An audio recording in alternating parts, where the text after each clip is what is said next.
Welcome to our channel. Today we how to transfer your knowledge base layout to Help Scout. Easy tutorial step by step clearly. To start transferring your knowledge base layout to Help Scout, log into your Help Scout account. Navigate to the Docs section from the main dashboard. Click on the settings icon in the upper right corner. Select knowledge base from the menu options. Here, you'll find the option to create a new category.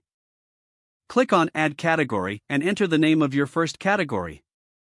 After that, click on Create Category to finalize the addition.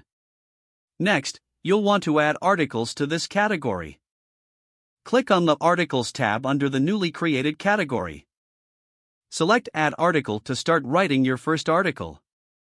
In the content editor, you can format text, add images, and insert links as needed. Once your article is ready, click on Save to store your progress.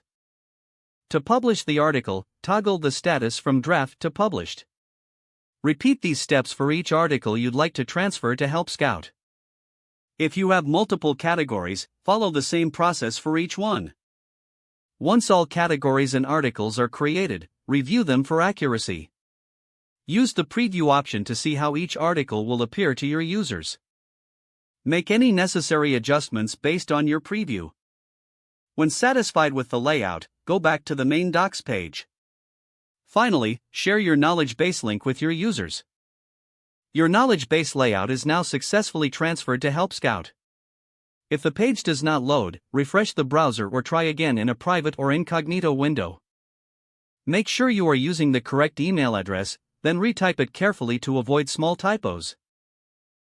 If your password is not accepted, use the reset option and create a new strong password you can remember. Check your spam folder for verification or security emails, then complete any requested confirmation steps.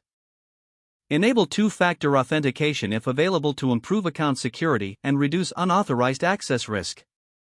After signing in, review your profile details so your contact information and settings are accurate and current.